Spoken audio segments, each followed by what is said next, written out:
Hi everyone, welcome to my channel. My name is Shannon Bellum. I am coming to you from northern New Jersey. Sorry, I'm just gonna adjust the camera slightly.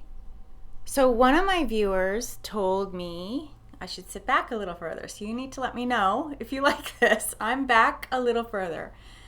Yeah, that's me back.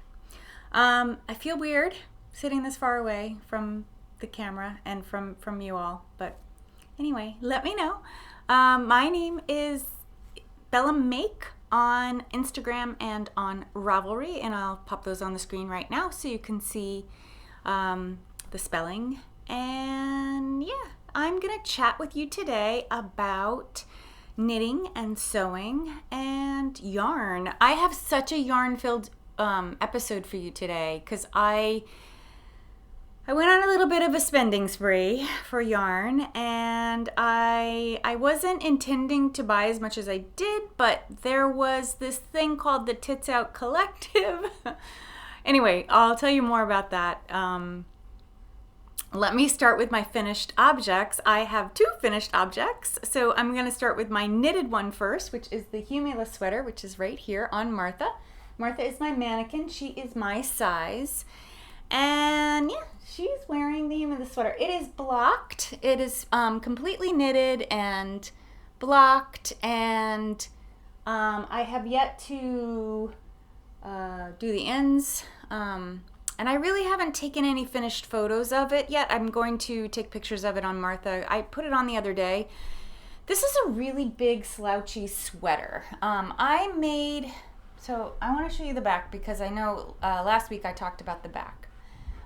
It's not quite as bad as it was last week when you saw it before blocking. It was very rippled back here, but it is really a big kind of blousey back, which isn't a style that I often go for. I would categorize this as a kind of like a boyfriend sweater in terms of its spec. It's really baggy on me too, not just on Martha.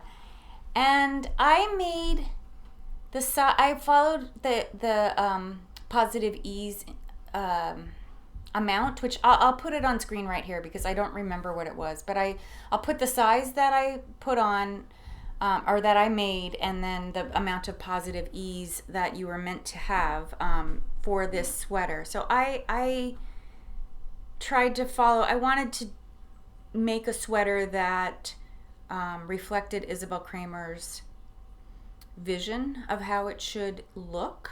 And yeah, I don't wear baggy, slouchy sweaters very often. So because when I go to work, I can't look sloppy and slouchy. So this, by definition of spec, this is going to become a weekend sweater. I won't be wearing it to the office much because maybe on a Friday when we're a little more casual, but I can't see wearing it to the office. There's no way to make this look nice and professional. So that if you are interested and you look at my own designs, you're going to notice that I don't do such slouchy specs, and that's really the reason, because I want to be able to wear them to the office, and my office is pretty casual, but I would feel uncomfortable in something this baggy. It just doesn't look, it looks casual. Looks like, it's going to look great with jeans, but I don't know how to make it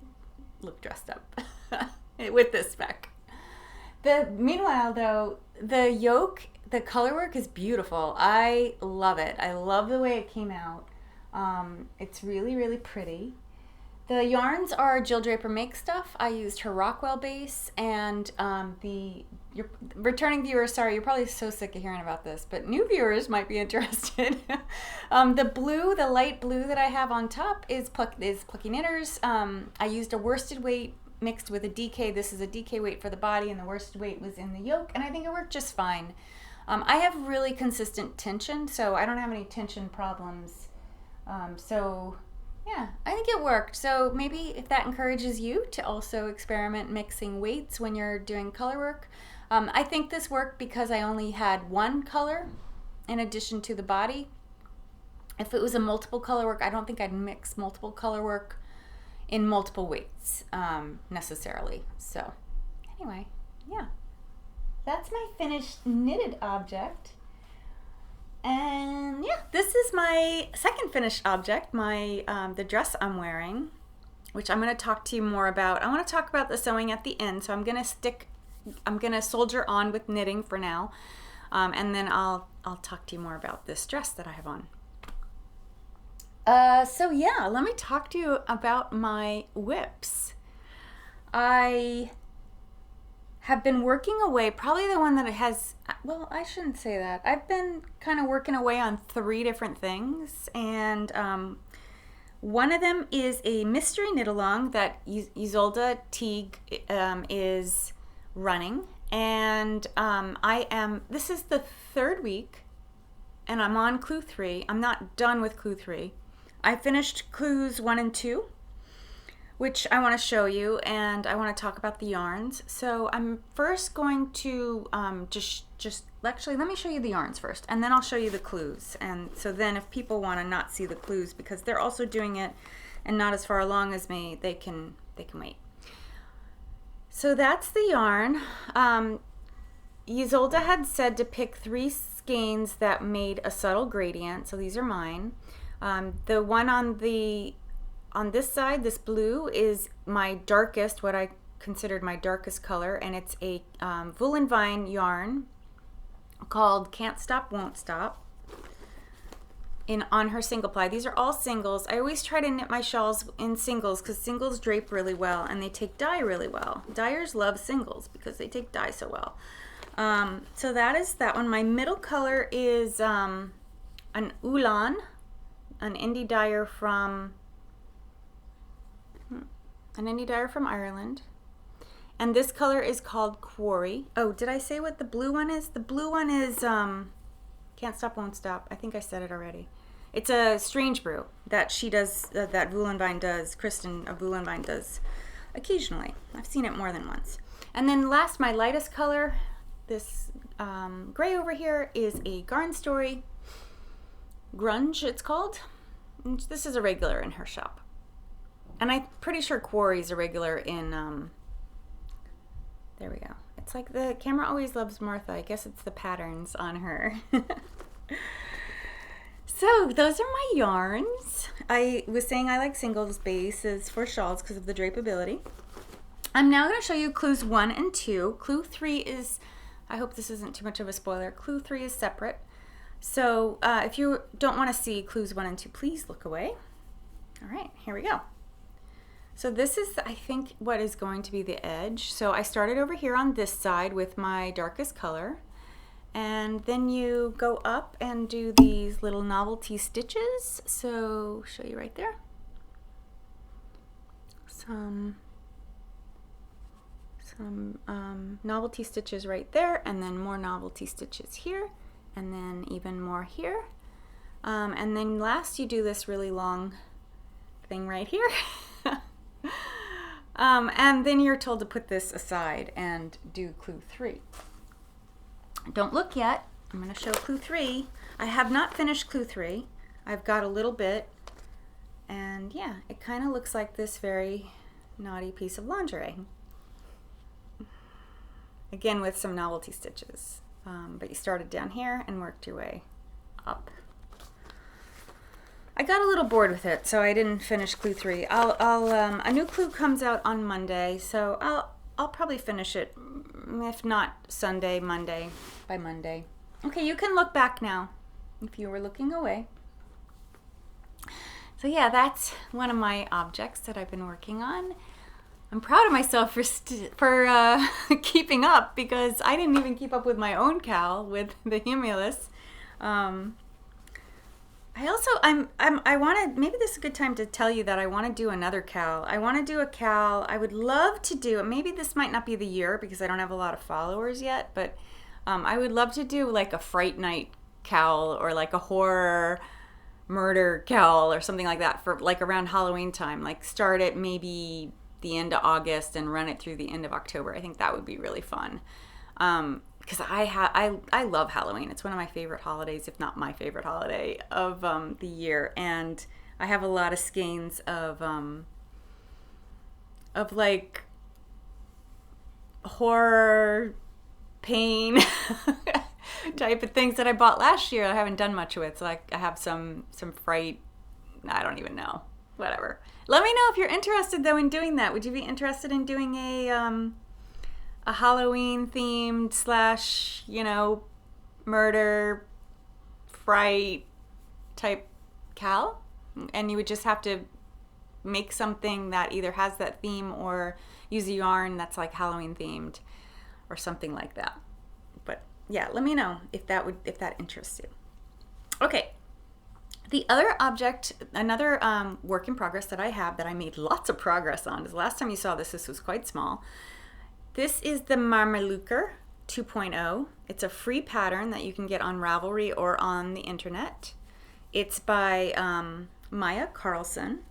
And let me show you what it looks like. I am done with the waistband. The waistband is a 2x2 rib. There's the pattern. So it's basically like it's really underwear.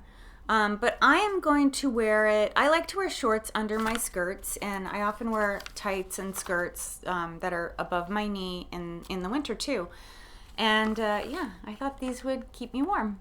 And this is a 2-skein project, which after doing this, I am so ready for some quick projects. So 2-skein projects sound really good.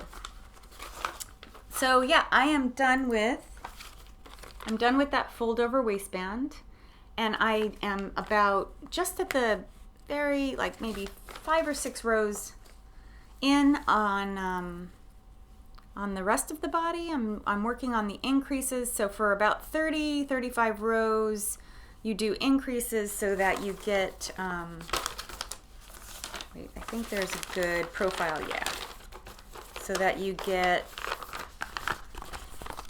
that shape right there. You see that? That. So I'm right here. I'm working on these increases over here. And I'm probably going to make my legs a little longer. I really want it like about a 3-inch inseam.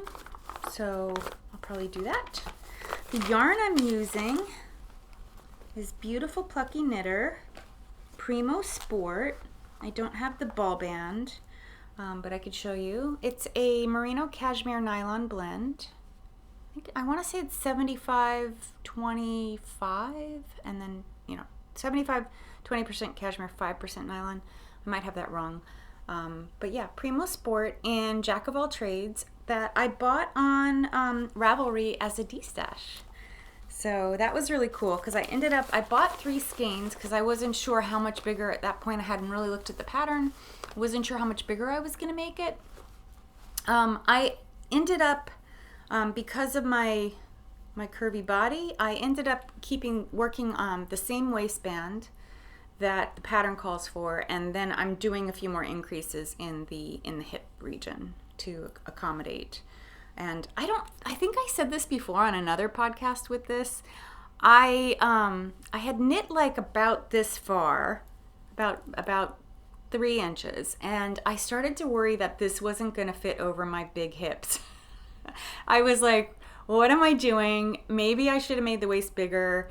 And I looked at this and said, this won't even fit over one thigh, let alone my broad behind. So I decided just to try it on and just let stitches fall off if stitches fell off, because I just needed to know I wasn't going to knit anymore. I wasn't knitting on it for a while because I was worried about this. So I went ahead and shimmied it on. It worked just fine. It went right on without any trouble. And I lost about maybe, 20, 30 stitches that I went and picked up again. And so now I'm progressing beautifully on it. And it's a really fun little knit. I absolutely love telling people what I'm knitting when I'm out with it, because it's, you're knitting on this rib waist and it looks kind of like a hat. Like this could be a hat, right? I mean, look at that. It's a little bit of a big head of a hat, but it's a hat. It could be like a big slouchy hat. But then when I say I'm making booty shorts, I get like these really interesting responses, and most people are like, ooh, nice. But it's really cool. I am really enjoying it, and I could see myself making more. I would think like a pair of like bright pink ones or something would be fun. Like some fun colors I could see. Like now that I've made like a very nice neutral one, like some fun colors would be really, really interesting to make. And I'm not sure if I finished saying too about the D-Stash on Ravelry. I bought 3 skeins for the price of 2 in a D-Stash. So that's something that you can also do if you're interested. Plucky's been around for a long time, so there was lots of Plucky yarn when I went looking for it, and I knew I needed sport weight for this pattern.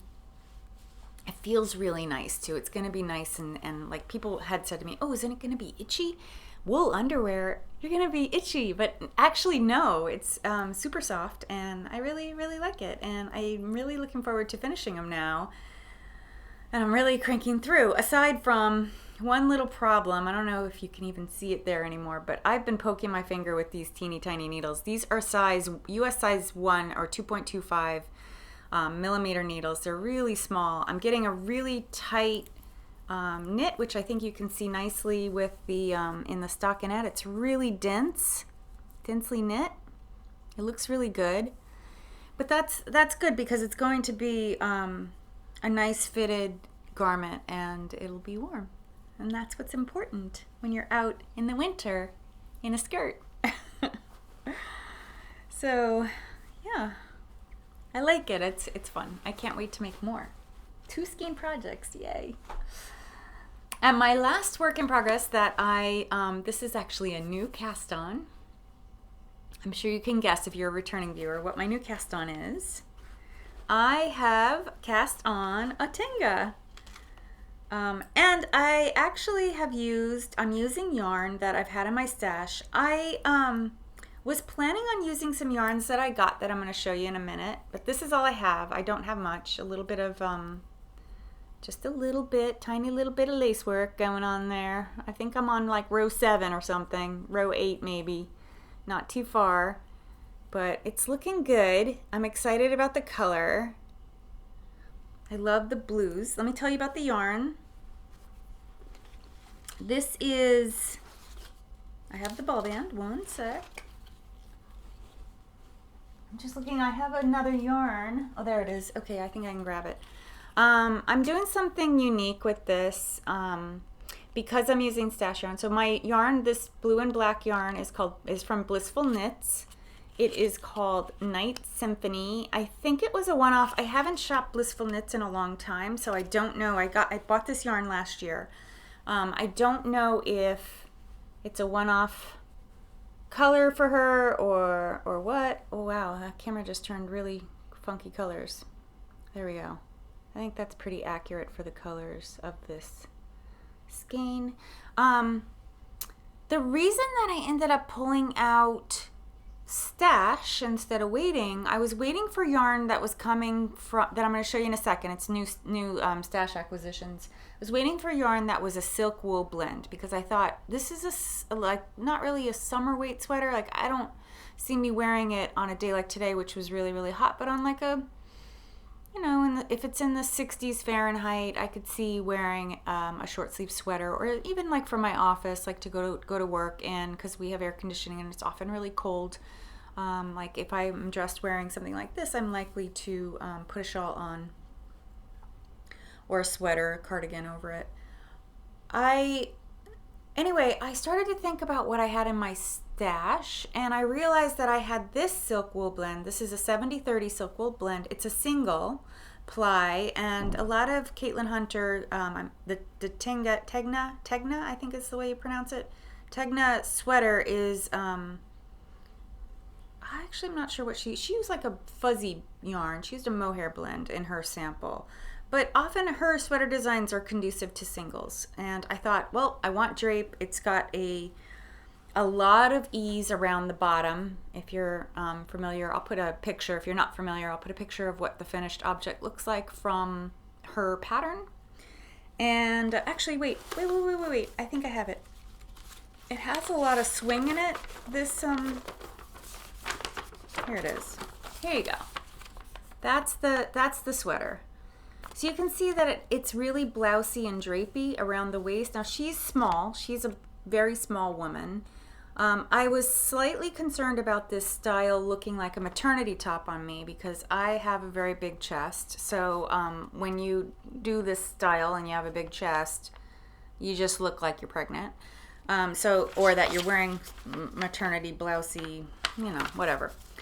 But Katie of Inside Number 23, who is in fact pregnant, made one, and she looked really nice in it. So I thought, well, maybe I'm underestimating it. So I think that was part of the reason why I really wanted to use stash yarn too. I didn't want to go ahead and use yarn that, I thought, I don't know, it's less dear, right? When you've had yarn hanging around a while, it's less dear. So it's a little bit easier to knit up into something that seems a bit risky. So I thought to myself, you know what, if this works, I will probably do some modifications and make a couple of them, and maybe, because again, it's a 2 skein project. So I thought that was really, really awesome. Like, wow, a 2 skein project. I'm going to knit through it really quickly. And I have actually moved through the lace pretty quickly. The laces there's repeats of 20 stitches, so it's not hard to remember, and I don't know, I think I'm going to be through it pretty quickly. It is something that you do have to pay attention to, so it's not something mindless yet, though it will get mindless once I get past the lace section, which is 47 rows of lace. I want to show you my second color because I had another silk wool blend, and hold on, let me grab it. It's over here. That I put together. It was not the same color, but it was in the same color family. So this is the other silk wool blend. Well, let me pull this back so you get a good color read. This is Less Traveled Yarn Company. Let me show you the two together. So it's gonna, like this. So the darker blue on the bottom, lighter blue on top. I don't know how I'm going to make the color transition yet. I have a couple ideas of how I'm going to do it. I don't think I'm going to color block just like this, though lazy me wanted to just color block just like this. But as I'm knitting it, I'm thinking more about the transition, and I have a couple ideas about how to do the transition between the two colors. And then I thought, well, if I needed a third skein, I think I have something that's not so bad, like maybe in more lighter blue, but I really like the way these two look together. I think they look really pretty together. This one has slightly more silk in it, this top skein, and it's also a plied yarn. But I don't mind that. I don't really mind mixing bases or mixing ply, single ply. I think it's fine. I'll be surprised if you notice in the finished object. Not you, but you in general. All right, so the lighter blue is Less Traveled Yarn, the color Saltwater. Again, a 50-50 silk merino. What's going to happen, actually, I think you can even see it maybe in the skein, in the skeins themselves, is that the lighter blue is a little shinier because it's got a higher silk content. But, whatever. If I run out of yarn, it'll either be short, or it'll be shorter than I intended, or it'll be sleeveless, or it'll be, I don't know. I'll add something else. I'll add more yarn. So I'll see how far I get. I am using, because I know this is like something that comes up in this pattern, because Caitlin Hunter wrote in her directions that her sample Her sample knitters knitted used anywhere from a 3 to a 7, US 3 to US 7, or a 3.25 millimeter up to a 4.5 millimeter. I fell out right in the middle with a US size 5 or 3.75 millimeter needle in order for me to get spec with this single ply silk merino blend.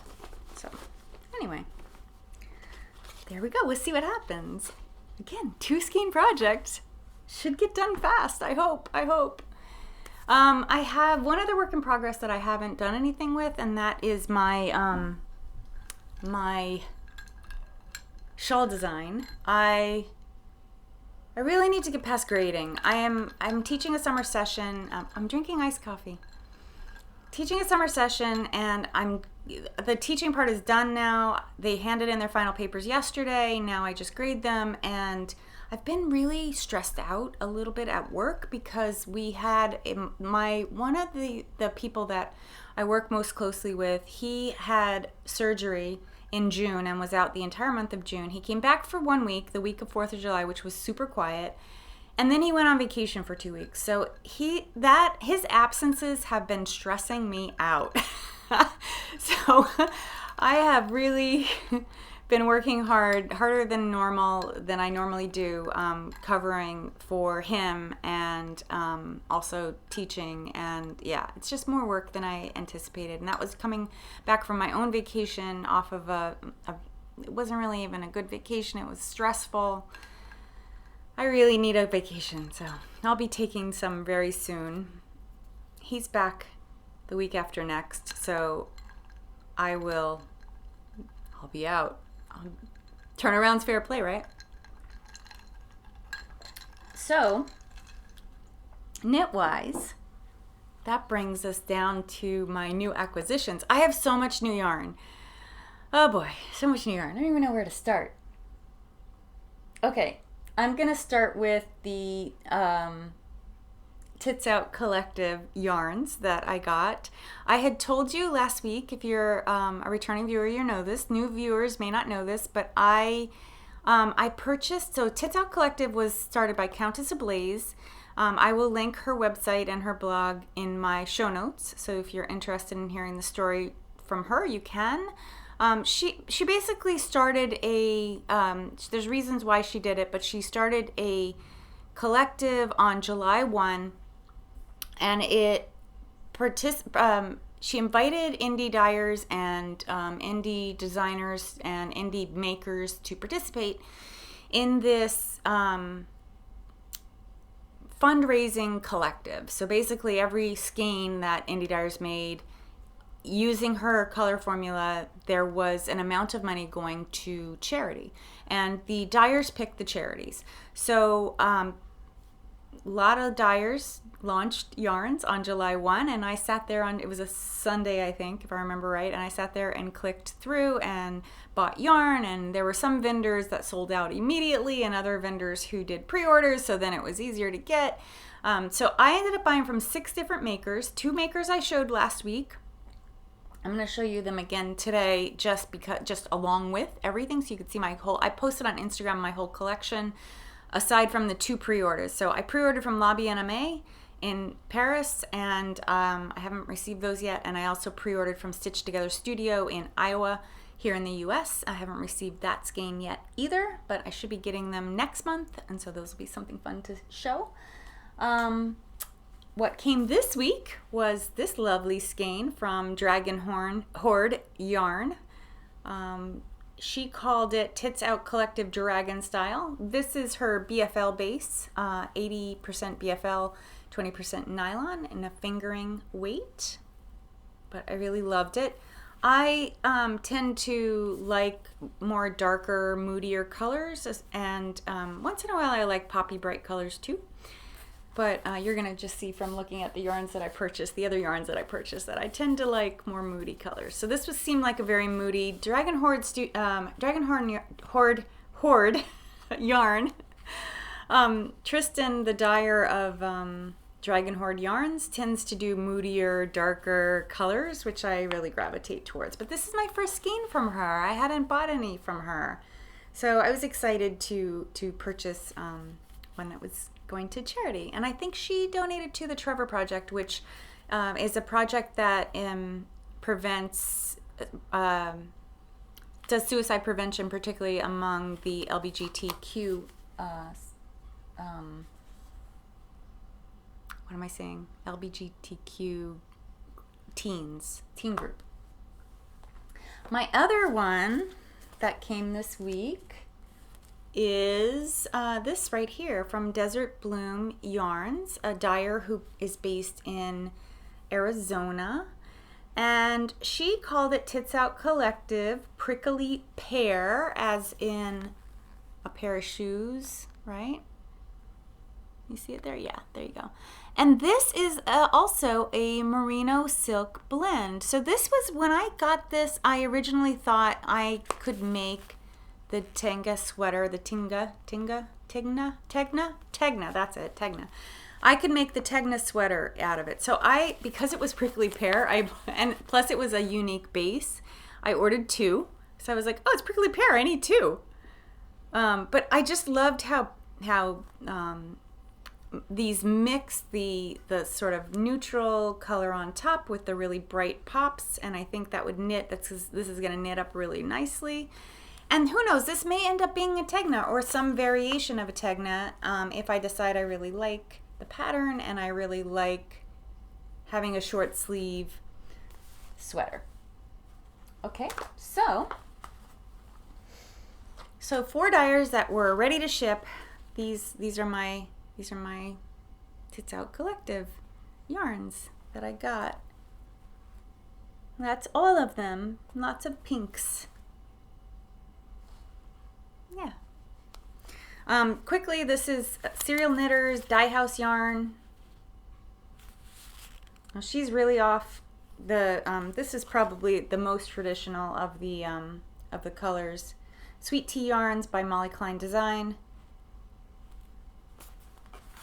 And if you are interested in buying some yarn, there is still yarn available. There's a lot of dyers that are doing pre-orders still, and there's also a lot of dyers that just have yarn in stock still because they're not as popular as some of the more well-known indie dyers like La Bien-Aimée or Wool and Vine or Stranded.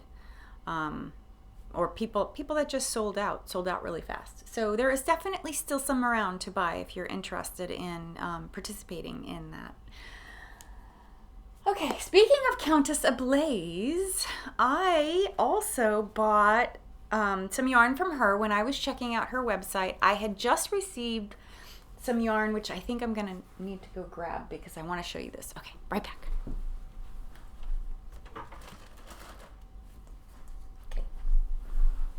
I had just received this yarn, which I had showed last week, or maybe last week or the week before. Yeah, I think maybe it was last week. The Garn Story prize winner. I was a prize winner in one of the drawings that Garn Story did, and I got 4 skeins of, and I could order whatever base I wanted and whatever color I wanted, and I said to her, I want the DK base, surprise me with a color. So she was doing a surprise color, and this is what I got. This really bright, vivid shades of orange and pink with black speckles. And if you're a returning viewer, you're gonna know that Garn Story is one of my favorite dyers, indie dyers. She is based in Germany, and I use her yarn all the time.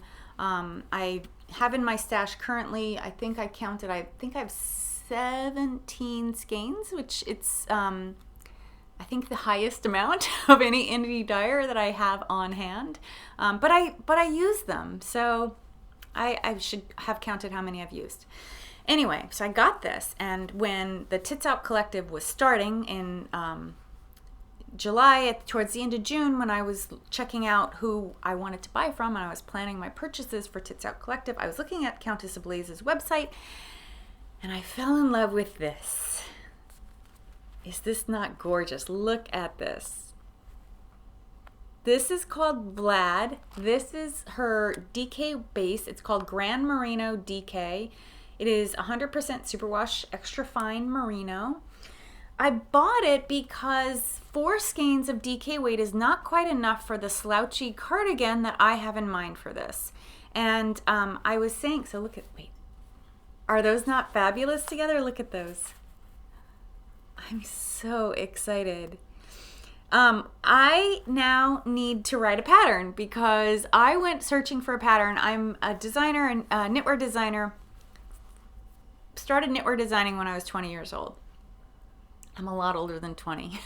I designed knits professionally for a decade before I stopped to become an academic. And I went looking for a pattern. So I figured I'd make someone else's. It's easier just to knit, follow someone else's instructions than write your own. Though I enjoy being creative, but I don't have to be creative to make a living. I make a living teaching and working at a university. So I thought I would make someone else's pattern, no problem. I just wanted to, I want to knit this. Like this might be my Rhinebeck sweater. I'm not really sure. I had something else in mind for Rhinebeck. Maybe this is going to be my Rhinebeck sweater. I actually think this is going to be my Rhinebeck dress because last year it was 70 something degrees Fahrenheit. That was really hot. So I was joking with myself when I finished this dress saying, this is my Rhinebeck dress. I finished it yesterday. Okay, so yeah, so I will be making a pattern and I have already skeined up or caked up 1 skein of this and I'm going to start swatching and writing that pattern in the coming weeks. I'll have more about this sweater next week. So yeah, those are my other ones. I still have more. Before I found out about the Tits Out Collective, I knew I was gonna, and I ended up buying so many skeins of yarn. I participated in a Ulan knit or Ulan yarn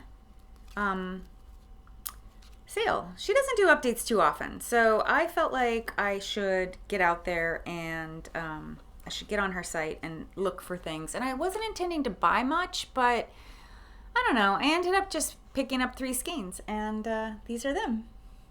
Aren't they beautiful? They look nice together too. Let me go through them one by one. There, I bought all sock light. Really trying to keep my singles bases down because sock light, I feel like this is a superwash 80/20 superwash merino nylon blend. And they're just more flexible. I can use them for shawls. I can use them for sweaters. This color right here is called Quiver.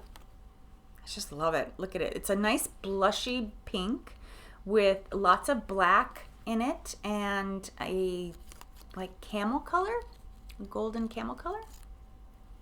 It's beautiful. Beautiful. I have a feeling I have a ton of stuff that looks a lot like this, but I find that Ulan does variegated and speckles like no one else hardly. This one is called Ursula. I think these are all regulars in her shop. This is a deep dark purple with pops of pink and black, and I have said this before, if it has black speckles, I want it.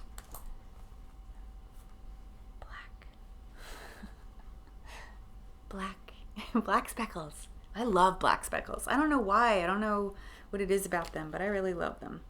My last skein, this is called Chimera, and this is a black plum, like it's got some purple in it. It's got some hot pink in it right here. It's got some speckly gold in there. Just really, really beautiful. Gorgeous, gorgeous. I cannot wait to knit on these. And they actually look really nice together. I don't know what I would do with them, but yeah, there we go. I have more. Before I purchased the Desert Bloom yarns for Ategna, I purchased some Twisted Fitch yarn, which is Nathan is an indie dyer in northern England, and he has very, very few sales or very, very few shop updates, and when he does, they are always quite small. I didn't shop his update, but he posted on Instagram these two skeins, and I said to myself, oh, that would make a really pretty Tegna. So yeah, I bought these. And they're not showing up. Wait, let me get closer. Okay, that's closer to what they actually look like. They're kind of a minty green color. They're like this. Not quite that blue, a little bit more yellowy with purple speckles in them. They are called, the colorway is called My, and they are a 75-25 merino nylon. But yeah, they'll make a nice short sleeve. A nice two skein project. Yes. Okay, one more purchase and then I'm done with my yarns and we can move on to sewing. I'm done with my stash acquisitions. This has been an indie dyer whose work I've looked at for a long, long time, and I have not ever bought anything from her. I just never really hit a sale that had stuff that I was interested in. Now, these are kind of a little bit outside of what I normally buy. And I don't know. They're kind of neutral pastel-y colors. This one right here is a blush pink, which I've knit with before. I have a blush pink sweater that I've made. I use Stitch Together Studio. This one's called Damask, which, yeah, exactly what you would expect.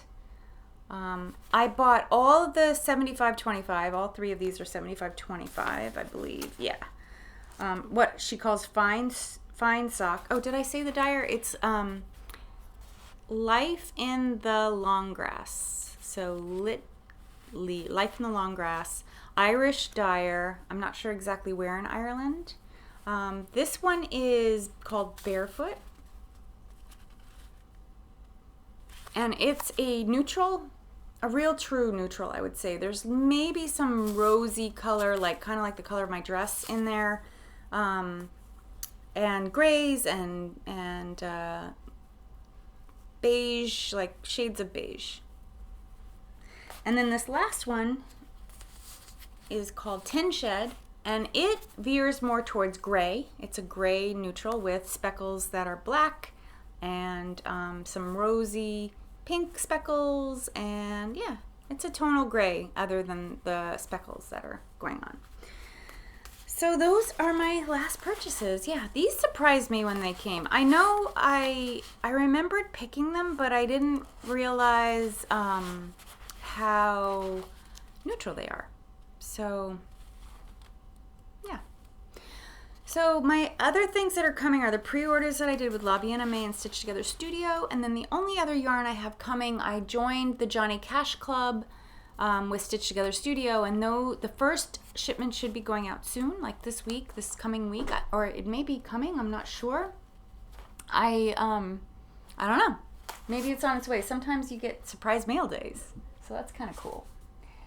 So yeah, that is all my yarn. I really, really don't need to buy any more yarn for a long, long time. I have plenty.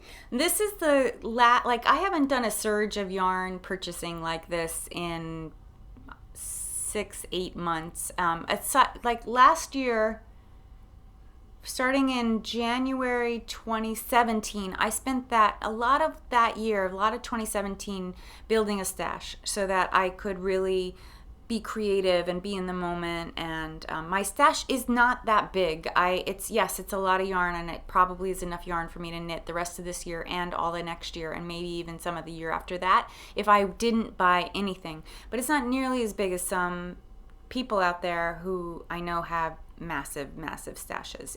It all fits right here in this cabinet, except for I have a drawer full of not full, but I have one drawer that's got some scrappy pieces in it, and also some worsted and DK weight yarns over on the side. But I don't have a lot of those. I tend to buy those since those are more expensive to make sweaters. And not as flexible in terms of the fingering weight. I tend to buy those that in a project-based way, where the fingering weight I buy and stash, and then have fun like mixing it together when I'm trying to come up with, or when I'm coming up with a new design idea or something like that. So yeah, wow. That right there is 5, 6, 9, 12, 15, 16 skeins. That's a lot. It's a lot of knitting right there. So probably not going to buy any yarn for a long time. Unless it's very specific for a project. Okay, let me move on to sewing. So I finished this dress yesterday. I cut it last weekend. I cut it out last weekend, and then I finished sewing it yesterday. And I'm going to flash a picture on screen of it. It is, wait, let me first show you what it looks like it's from this book right here, Basic Black, which is a Japanese pattern book by Santo Wantabe. I bought it on Amazon. It's got 26 patterns in it. This is View B, which I'll show you in a minute. Everything in this book is black. They use black fabrics, and I obviously did not use black. It's View B right there. And let me show you the black and white sketch so you can see what it looks like. That's what it looks like. It's a tiered dress that has tucks, and I'm gonna flash a picture on screen of me in this dress. My hair won't look like this, and I don't think I have any makeup on, but at least you could see what it looks like on me. And I can stand up to show you a little bit. So it has a belt, which I just tied in the back because I like this look better. I tried draping it around and it just didn't look that good. But this is the tiers. What's cool about this is that you do these little tucks. You don't do gathers. So that made it interesting. And it goes on me. It goes all the way to the floor. Let me go back to the pattern book and show you the picture again. I did make one modification. See, it's a little bit, not quite as long on her. I lengthened the bodice about 2.5 inches because let me use Martha as a model. I'll show you her underneath her sweater. She's wearing one of my old bras. That's how you get, if you buy yourself a form and your form is not your chest size, you put an old bra on it and stuff it until it is your chest size. So she's wearing one of my old bras, and you could see like I have a big bust line compared to my rib cage. So when you have a big bust and you're sewing a pattern that is the waistline is here, when you have a big bust, that goes up. So that's why I lengthened it. So I wanted it to go all the way over my my bust line and be slightly underneath it. I was actually aiming for my bra line, which when I press it up against my body, that seam is right at the bottom of my bra. But in wearing it, letting it fall straight, it is much lower than my bra line by about an inch. So I am going to make another one of these dresses. I'll probably make it this week. I have the fabric here. I am planning to cut it later tonight or tomorrow and start sewing it. So it will hopefully be done by next week so I could show you that one.